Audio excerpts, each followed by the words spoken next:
Jadi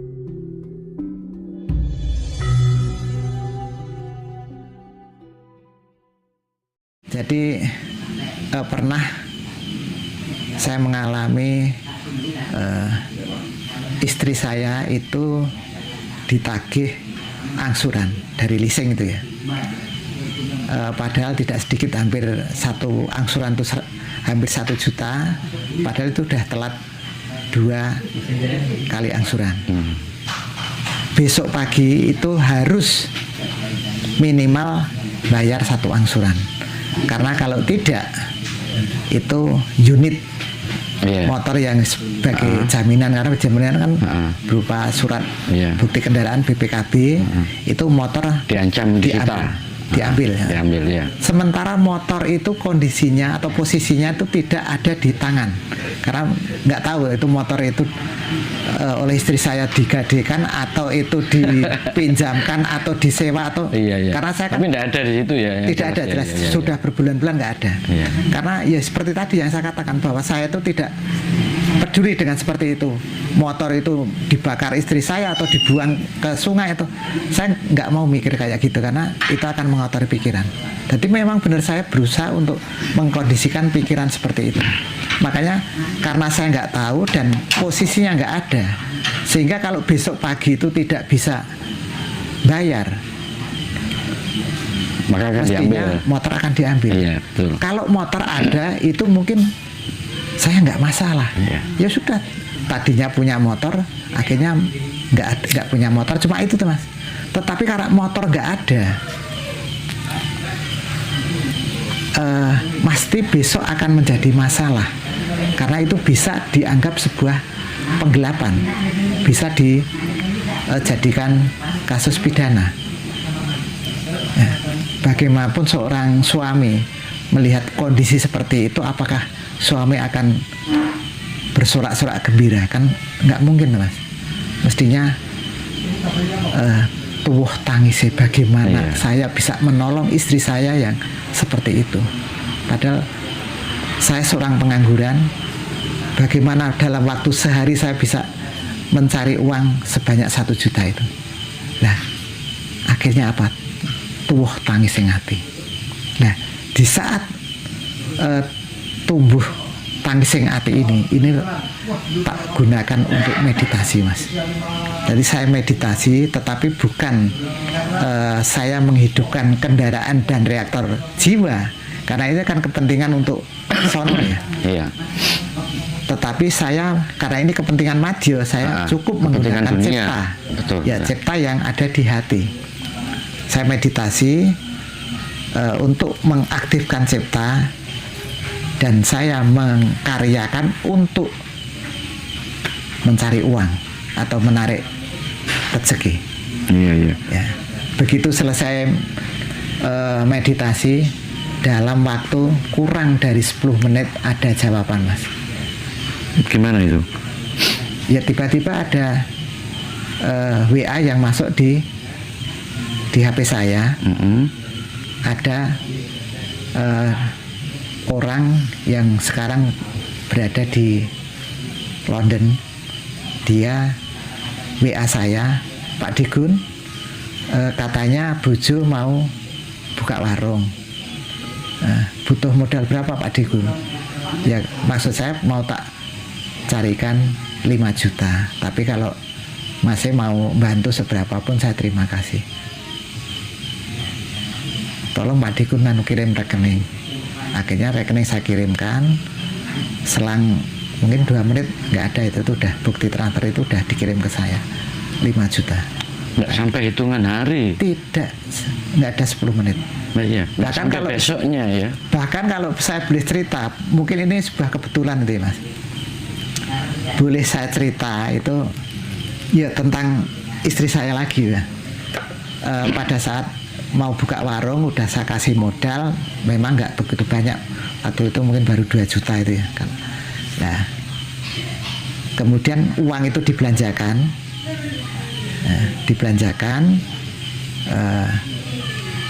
dia WA saya, Pak, uangnya sudah saya belanjakan, tolong ya Pak, belanjaan telur 4 kilo itu Bapak yang yang bayar. Karena saya nggak punya uang lagi, saya akan nangis, Mas. Karena apa? Istri yang mau berusaha seperti itu, saya suruh bayar telur yang 4 kilo itu kan cuma senilai 120.000 ya, Mas. Kok mosok saya kok nggak bisa nulungi? Saya nangis, Mas. Nah, begitu saya merasakan ada tangis yang ati itu, saya meditasi, Mas, menghidupkan cipta. Nah, kemudian setelah saya meditasi, saya keluar dari kamar, saya bersih-bersih, menyangi rumput itu, Mas, di depan joglo yang sekretariat paguyuban itu. Tidak ada 10 menit ada orang datang. Dia datang hanya ingin mengapresiasi saya dan memberikan amplop. Setelah beliau bertiga itu kondur, itu saya buka, itu ada di dalamnya ada uang 500.000. Nah, kemudian saya telepon istri saya, uang itu tak suruh ngambil, tak kasihkan semua, Mas. Itulah kekuatan Gini, cipta didukung oleh tangis yang ati itu, seperti itu, Mas. Gini, Pak Punya, kita kan banyak itu yang menerima istilahnya keluhan, sambat, karena banyak dari pemirsa itu kan mengalami kesulitan ekonomi. Ya. Banyak sekali, bukan 1, 2, ratusan, Ya. ratusan SMS atau WA itu yang masuk itu. Ketika tadi Pak Gun itu menceritakan cerita hidupnya seperti itu, ketika mengalami kesulitan, terus Pak Gun berusaha bermeditasi menghidupkan cipta. Cipta, ya. Saya ingin mengorek, mungkin Pak Gun mau menularkan kepada kami Ya. semua, mungkin gimana tips atau triknya ketika waktu kita misalnya semua atau pemirsa itu nanti yang sama posisinya mengalami kesulitan, itu bisa meniru seperti yang Pak Gun ceritakan tadi.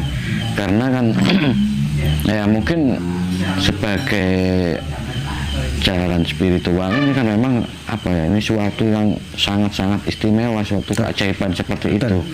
Jadi mungkin Pak Gun bisa menjelaskan tahapannya kayak apa, meditasinya kayak apa, terus nanti tuh gimana caranya itu, mudorosonya gimana, mengeluarkan unek-uneknya gimana gitu. Monggo Pak Gun. Ya, terima kasih, Mas. Jadi dulu saya sebelum memulai untuk belajar ilmu Jawa Kasampunan ini, saya dulu juga aktif di dalam beribadah dari salah satu agama. Iya. Saya aktif. Iya. Kekuatan kita untuk minta kepada Tuhan itu melalui doa. Betul. Ya. Dan saya dulu juga sering kalau membutuhkan sesuatu kita berdoa. Tetapi yang saya rasakan itu berbeda dengan cara saya menggunakan ilmu Jawa ini. Ilmu Jawa ini ya. Saya berdoa dengan cipta kita. Jadi kita menghidupkan cipta itu kan sebuah doa ya. Kita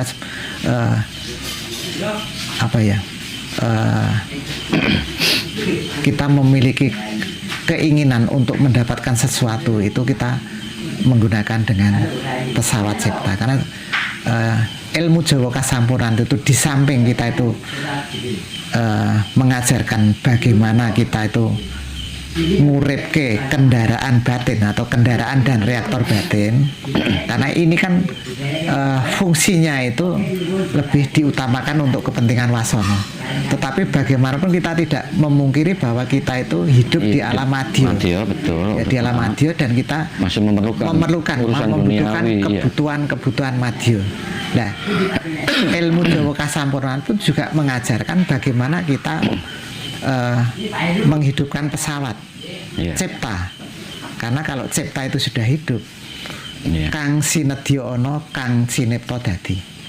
Jadi apa yang kita butuhkan itu ada, apa yang kita inginkan itu terjadi. Ya. Cipta itu multiguna, multifungsi untuk kepentingan kebutuhan madya. Ketika menghidupkan cipta itu, apa kita hanya cukup berdiam diri terus istilah tanpa menggunakan mantra atau doa atau gimana Pak? Ini kan yang nonton kan jelas dari berbagai macam agama dan aliran kepercayaan. Jadi mungkin ya bukan dari versi ilmu Kasampurna. Ya. Mungkin Pak Kun bisa ngambil yang istilahnya universal saja. Betul. Secara umum. Betul. Jadi di dalam ilmu Kasampurna itu adalah ilmu yang ilmiah atau logik gitu ya. Pesawat apapun itu akan bisa diaktifkan, itu mestinya membutuhkan energi. Ya. Mobil tidak ada energinya atau tidak ada bahan bakarnya, tidak mungkin bisa diaktifkan, apalagi untuk dipergunakan untuk bepergian kemanapun. Ya. Mobil itu kan juga pesawat ya. Ya, sarana. Ya, sarana ya. Sekarang HP Mas, HP itu kan juga pesawat. HP, meskipun HP itu baru, kemudian sudah ada kartu SIM-nya, kemudian paketannya baru diisi, tetapi kalau energinya atau baterainya itu lowbat 0%, kan jelas itu juga tidak bisa diaktifkan. Yeah. Dan juga tidak bisa difungsikan. Nah, pesawat itu akan bisa diaktifkan dan difungsikan itu kalau ada energinya. Jadi energi itu mutlak diperlukan. Nah, cipta ini adalah pesawat batin. Yeah. Posisinya ada di hati. Semua manusia memiliki pesawat cipta. Tapi mungkin banyak orang yang belum mengenal bahwa dirinya itu memiliki pesawat cipta. Ya. Ya. Tetapi semua orang itu memiliki pesawat cipta. Dan pesawat cipta ini kondisinya adalah pasif karena kosong energi. Nah, raga kepengen mengaktifkan cipta, mestinya raga itu menambang energi dan dimasukkan ke dalam pesawat cipta. Ibaratnya cipta itu seperti HP Mas. Jadi HP itu kalau kosong energinya mesti harus kita cas. Iya, betul. Nah, untuk ngecas ini kan kita mestinya harus menambang energi Mas. Iya, betul. Kalau kita nggak punya listrik, mau ngecas HP dari mana? Iya. Nah, kalau kita yang belum punya listrik, mestinya kita ke PLN, kita bayar biaya untuk pasang listrik. Nah, setelah kita pasang listrik dan perangkat atau jaringannya, sehingga sama aja kan kita sudah menambang energi ya Mas. Jadi energi yang ada di PLN disalurkan lewat jaringan yang di jalan, kemudian disalurkan menuju rumah kita. Sehingga sewaktu-waktu kita mau ngecas HP, kita sudah memiliki energi listrik. Kita masukkan ke dalam. Kalau untuk mencapai pesawat ini, cipta ini, energinya dapat dari mana? Terus caranya mengakses itu? Nah, kita mana? Sekarang membahas tentang energi, Mas. Iya. Karena pesawat tanpa energi percuma. Iya. Jadi raga itu bisa melakukan usaha, beraktivitas itu karena ada energinya. Energinya berasal dari mana? Dari makan, minum, istirahat cukup. Untuk raga, itu raga. Untuk cipta. Tapi pesawat cipta dan juga pesawat KR dari sekalian ini ya. Dua pesawat ini adalah pesawat batin. Dia tidak bisa disuplai dengan energi fisik, tetapi membutuhkan energi metafisik atau energi batin. Ya.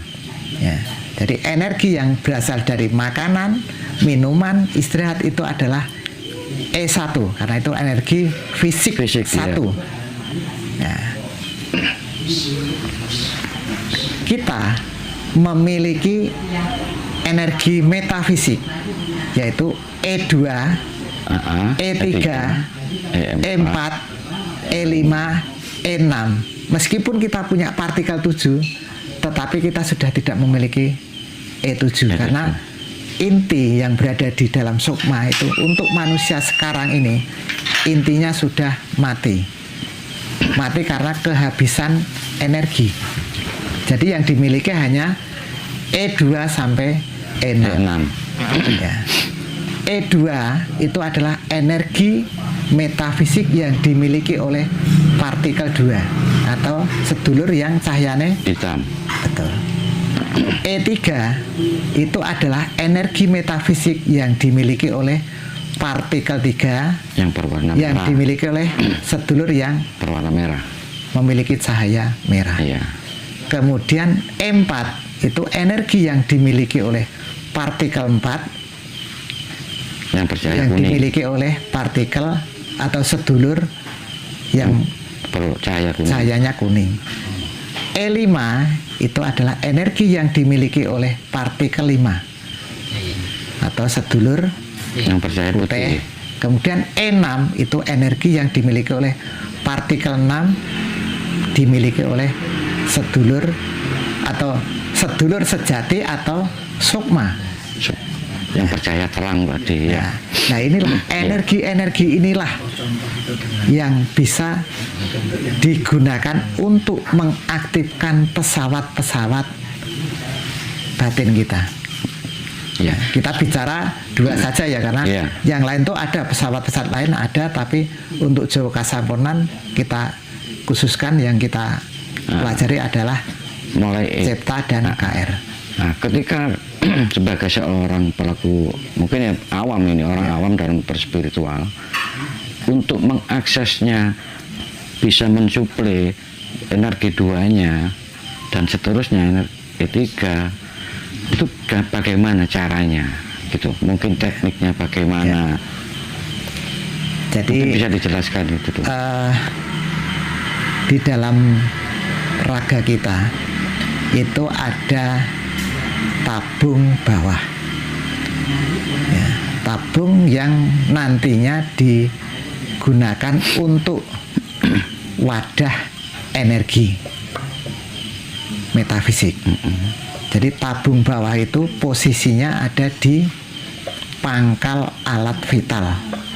Kalau mungkin istilahnya itu di tempat sendang lanang dan sendang wadon itu ya, cairan sperma atau cairan telur ya. Nah, itu tabung bawah. Di samping itu dikatakan tabung bawah karena ada satu tabung lagi itu yang berada di atas, yaitu di belakang rongga perut. Jadi ada tabung bawah dan tabung atas.